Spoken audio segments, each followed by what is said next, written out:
Bismillahirrahmanirrahim. Assalamu alaikum students. This is second year chemistry chapter 16 hydrocarbons, and the topics that we will discuss today are relative stability and reactivity of alkanes. Okay students, let's start. Relative stability of alkanes. Branch chain alkanes are more stable than linear alkanes, and the example is 2-methyl propane is more stable than N-butane.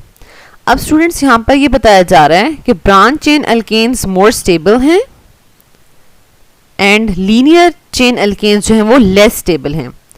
But if we recall the previous lecture of physical properties of alkanes, तो उसमें हमने क्या discuss किया था, that boiling point of branch chain alkanes is less as compare to the straight chain alkanes.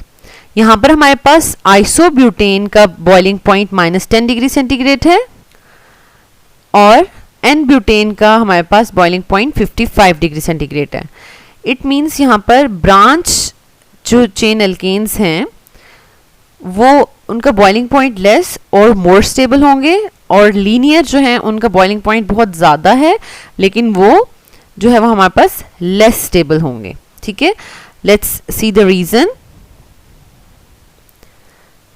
Before discussing the reason, first of all हम ये देखेंगे कि बेसिकली बॉइलिंग पॉइंट और स्टेबिलिटी डिपेंड किस पे करें. Boiling point depends on intermolecular forces. And what are intermolecular forces? The forces between two molecules. Students, it means कि अगर हमारे पास एन ब्यूटेन है, एन ब्यूटेन का एक मॉलिक्यूल है और ये उसका एन ब्यूटेन का सेकेंड मॉलिक्यूल है. अब इन टू मॉलिक्यूल्स के दरमियान में जो फोर्सेस ऑफ अट्रैक्शंस होंगी वो इंटरमॉलिक्यूलर फोर्सेस हैं, और इन इंटरमॉलिक्यूलर फोर्सेस पे डिपेंड करेगा बॉइलिंग पॉइंट. अगर तो ये इंटरमॉलिक्यूलर फोर्सेस स्ट्रॉन्गर हैं then boiling point will be higher. अगर तो ये इंटरमॉलिक्यूलर फोर्सेस वीकर हैं तो बॉइलिंग पॉइंट लेस होगा. Okay, and the stability depends on intramolecular forces. And what are intramolecular forces? The forces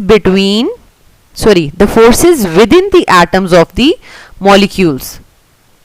अब हमारे पास जो N-ब्यूटेन का स्ट्रक्चर है, N-ब्यूटेन के स्ट्रक्चर में किस किस्म के कोवेलेंट बॉन्ड्स हैं और उनकी इलेक्ट्रॉनिक स्ट्रक्चर कैसी है. एंड आइसोब्यूटेन के केस में हमारे पास जो है वो इलेक्ट्रॉनिक स्ट्रक्चर कैसी है और उसके जो दरमियान में बॉन्ड्स हैं उनकी स्ट्रेंथ क्या होगी, उस पे डिपेंड करेगी stability.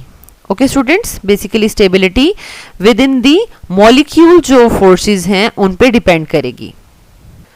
Okay, let's discuss the reason now. 2-मिथाइल प्रोपेन हमारे पास उसका ये स्ट्रक्चर है एंड एन ब्यूटेन का स्ट्रेट चेन स्ट्रक्चर है.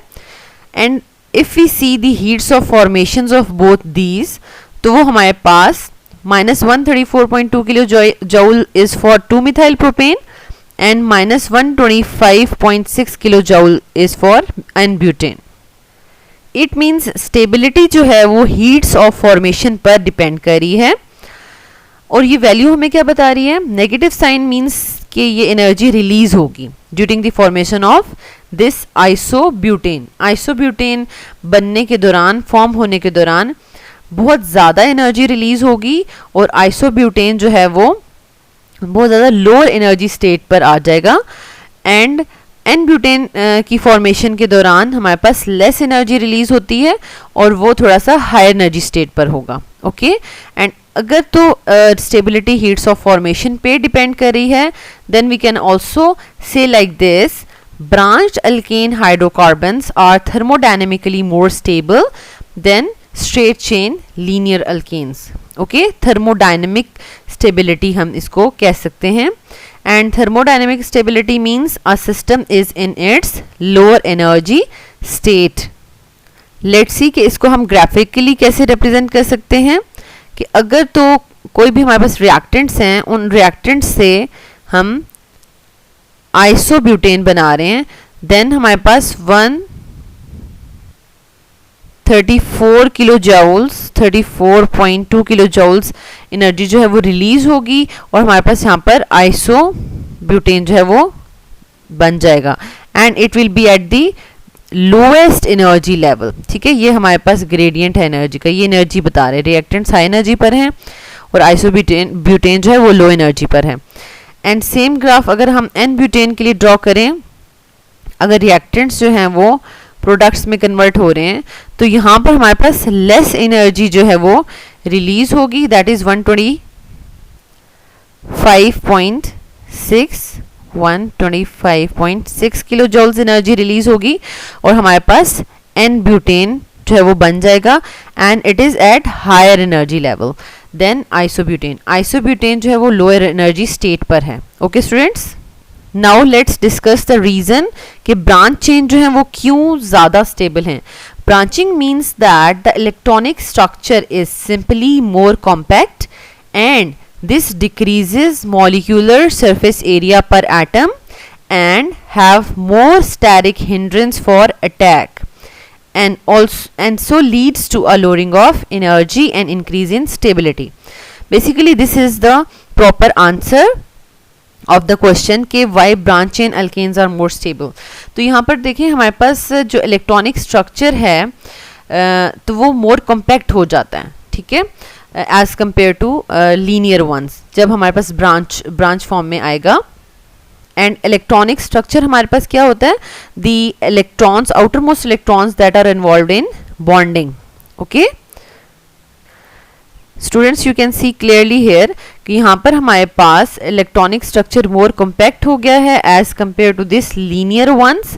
एंड सेकंड क्या है कि हमारे पास सरफेस एरिया भी कम हो जाता है, ठीक है, बिकॉज यहाँ पर अगर हम नोट डाउन करें सेकंड कार्बन पर, तो सेकंड कार्बन पर हमारे पास बोथ वेज से जो है वो हमारे पास अटैक हो सकता है, एक्सटर्नल स्पीशी आकर अटैक कर सकती है फॉर रिएक्शन।